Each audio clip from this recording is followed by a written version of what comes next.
There is a strategy to remember everything you study, and it has helped me go from having hundreds of flashcards to memorize every day to having only as few as 5 flashcards for the entire year while still getting a perfect GPA in med school. This strategy is exactly what I've been using for the thousands of students that I've coached, and it does not involve having a mountain of flashcards, studying more, or simply just relying on active recall or spaced repetition. This strategy relies on the fundamental principle that how much we remember depends on 2 things: how fast we memorize and take in information, minus how fast we forget and how much of this information goes out of our brain. All those methods that I mentioned before, like relying on flashcards, they focus on the first part of this equation. But the tragic thing is that all of the research in cognitive science and learning in the past few years concludes that the more that you focus on memorization, the harder it actually gets because it leads to rote learning. Now, rote learning isn't all bad, it's just a last resort. So as a bonus, I'll go through some hacks to rote learn effectively as well. But overall, this part of the equation, you can't really increase it that much. Instead, all of the top students, they focus on slowing down the rate of forgetting, which comes from relational learning, and it allows you to effortlessly remember whatever you're learning without feeling overwhelmed or stressed by the large volume of content that you've got to deal with. I'm going to show you step by step how you can achieve this by going over 3 main strategies that drastically improve how much you remember. And each strategy unlocks a very specific outcome. Strategy 1, how to become instantly familiar with any new topic. Strategy 2, how to develop higher order thinking, and as a symptom, how you'll have better memory. And then strategy 3, how to drastically reduce the number of concepts that you have to rote memorize. Before I get into that, we really need to understand why we forget something, even if we are spending hours and hours studying the exact topic. Because without knowing this, it's going to lead to unnecessary stress where you're in your exam and then just like, I know this, but like, it's just at the tip of my tongue and I just don't know what it is. When we learn something new, the new information that we're learning, it's really like a helium balloon in our brain. You know, if we don't do anything, it just floats away and we forget that information. And this is actually a good thing for the most part, as our brain can't actually go ahead and store every nanogram of detail. But if we do want to remember certain pieces of information, there needs to still be a way to tie down that balloon, let's say through using something like a string. And this process, it is called encoding when it comes to learning. And essentially a string is formed between our existing memory, which is a stable foundation of knowledge, and the new information, which in this case was the balloon. And this will stop it from floating away. One of the biggest realizations that completely changed my study approach was that understanding that we can easily form these strings if the new piece of information has relationships with what we already know. In other words, when the information is actually made relevant to us. This is why memorizing facts in isolation often feels like you're swimming upstream, because even if we understand a concept, if it remains isolated, it is a struggle and then often a waste of time because of things like, for example, remembering that chlorophyll absorbs light best at 662 nanometers. It's just not something that's really relevant for us. But when something is made more relevant, our brain is more likely to go, oh, okay, I see this. This is actually something that's important to me. Let me actually hold on to this piece of information. So memory is not necessarily something that we should be specifically aiming for. And I'll explain what I mean. It is a symptom of seeking relevance and meaningful relationships, which is why you can go ahead and remember facts about your favorite book or movie and you never needed to do a flashcard. So that brings me to strategy number 1, which is analogies. It is one of the quickest and most powerful ways to make something relevant, and this is through analogies. Analogies are like Google Translate. Google Translate will help you bridge the gap between 2 different languages. An analogy brings the gap between new ideas and your existing knowledge. And this is especially useful when you first learn a new topic. Let's say you encounter keywords and have no idea what they mean. And by doing some quick research and forming an analogy, that's actually one of the best ways now that you can quickly understand a new topic. With AI tools like ChatGPT, they can guide you in this process, but a lot of people use AI in a way that harms their memory. So I'm going to show you the right way to use AI tools right after I just explain how to create a good, memorable analogy, because there are some subtle nuances to know about. Generally speaking, there are 3 criteria for a good analogy.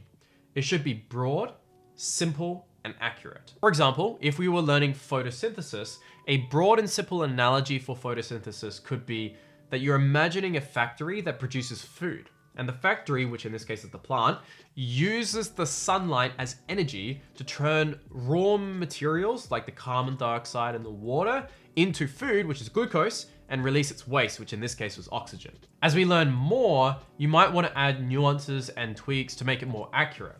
For example, you may then go ahead and learn that photosynthesis has two main stages, and this is the light-dependent reactions and the Calvin cycle. And so your new analogy might be that this factory now has two main departments, one that has solar panels and produces energy, which is the light-dependent reactions, and another department that is focused on using this energy to make food, which is now your Calvin cycle. So now this is getting really complicated. So when do you stop with this? Well, simply, it's when you feel like it's getting too detailed and having another analogy doesn't actually make this concept more memorable for you. Now, many students are obsessed with having a final perfect analogy, but that's not the important thing here.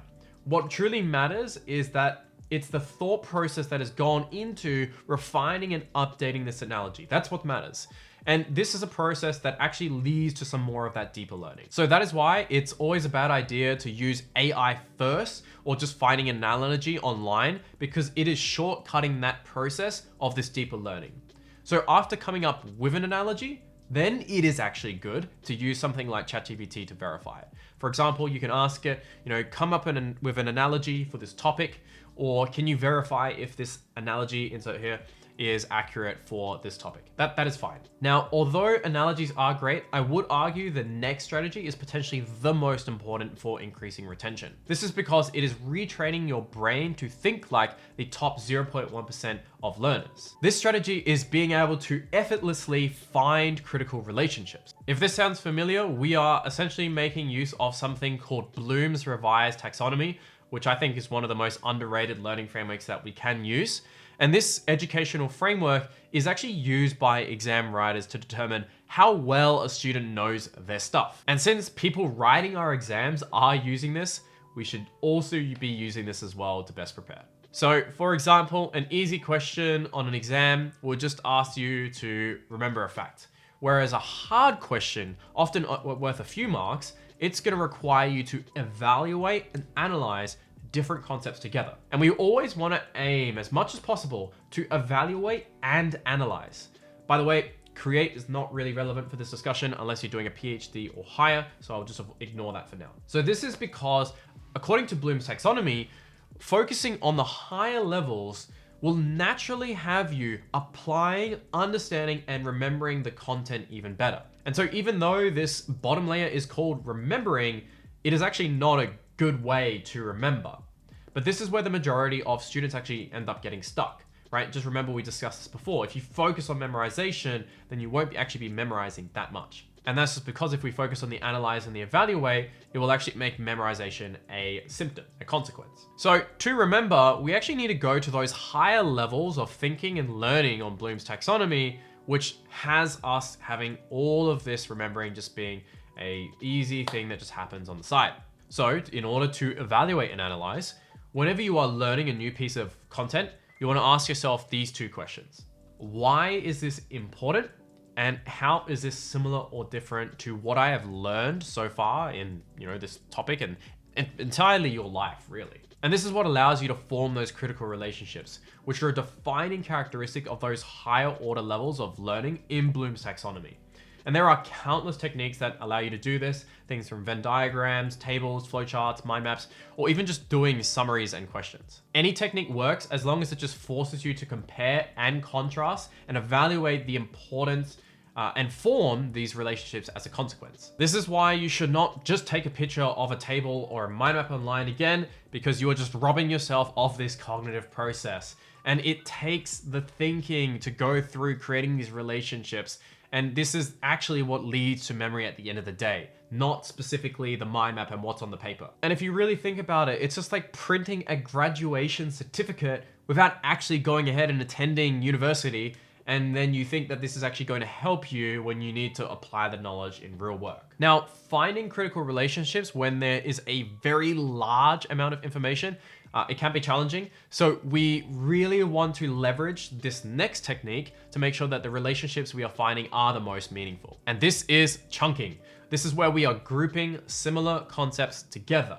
And that sounds straightforward, but how you do this can make or break the relationships that you're forming. For example, if we have a list of 10 keywords from a topic, they can be grouped in multiple ways, such as by function, by the number of letters, or by living or non-living if you're doing biology. And so 2 things to note is that first, if we have to have 10 things to memorize, we might want to chunk them into 3 to 4 to 5 groups, because it makes our brain feel like it's only remembering 3 things. And this is instantly reducing the cognitive load put on us and the requirement for us to rote memorize large amounts of concepts. And second is how we chunk. It actually matters because there are many ways that we can group the same concepts. And how we group, it just depends on our purpose.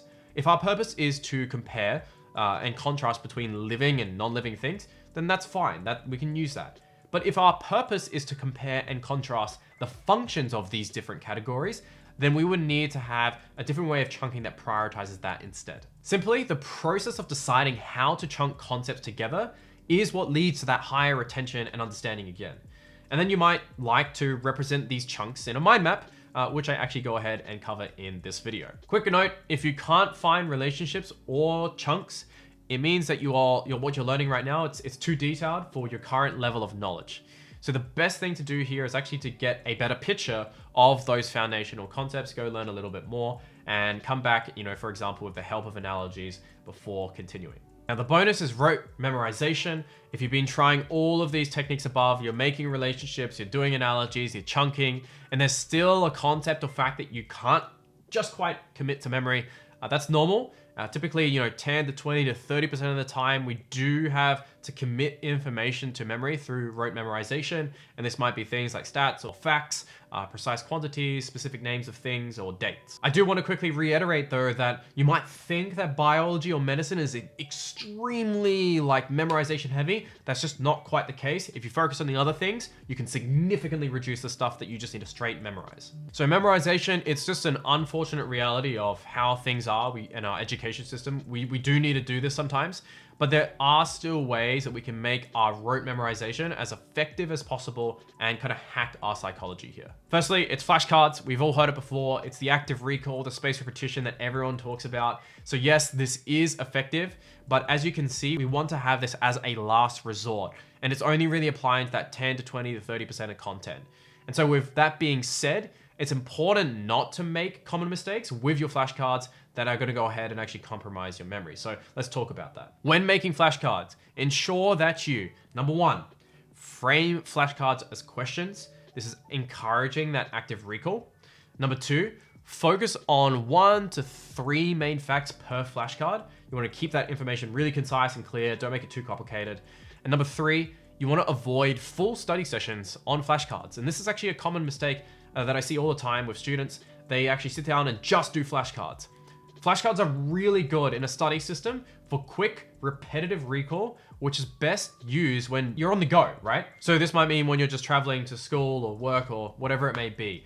If you're going to have a long study session, the efficiency of this actually diminishes because the fatigue will set in as you're doing the same thing, and it reduces your focus and retention overall. And if you have the time to sit down at your desk and get some good study done, I highly recommend doing something else that's higher order when we come back to Bloom's taxonomy. And that would be your analyze and your evaluate, just as a reminder. If you keep forgetting a flashcard, for example, you've forgotten now 3 times in a row, just stop and remove that flashcard. You want to actually go ahead and find another way to make that more relevant and sticky. So add a mnemonic, a visual drawing, any of the other things that we've discussed before. Try to create a connection actually using those analogies, those relationships, or chunking. Either way, by removing it and trying to reconnect it, you not only are going to save yourself a lot of stress, but you're going to save yourself more time that you just continue to brute force that information in because you already see that it's not working. And another method apart from flashcards is actually using the method of Loci method, which is one of the most powerful methods for pure rote memorization. And it is what you've heard of, memory world champions. They are using this all the time to memorize an entire deck of cards. This involves coming up with a story that links all the things that you want to remember together. So I'll give you a crazy example here from med school. I needed to remember the cranial nerves in order, so I know their numbers. So here you can see, in this case, my drawing of Old MacDonald had a farm, but in this case, helping me remember olfactory. And then he's trying to sniff this wheat or whatever it is. But this Minecraft dude on the side is like, no, you can't do that. And so he has laser eyes that is stopping him from sniffing it. And this Minecraft person, that are OP on his chest. And the problem is that if he keeps just looking around, his lasers are going to keep shooting people. So he needs to be able to have something on his self when he's sleeping so that he doesn't just shoot lasers up into the sky. And that is him needing the Oculus Rift on his face. And that can be found on this deceivingly looking box that actually has a motorbike on it.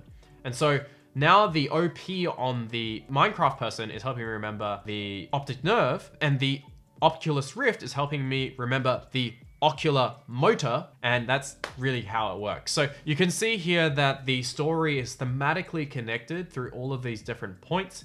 I'm actually using a little bit of wordplay in here as well if you're a little creative with it. But the point is that it is a crazy story, and that is what makes it much easier for me to remember. I put the cognitive effort into creating this story that makes it memorable. So you can go ahead, you can do that for any other thing that really needs to be very sticky and it's quite difficult to remember. But I would leave this again as a last resort because this again is very time consuming. But the thing is, this is time consuming in the moment itself.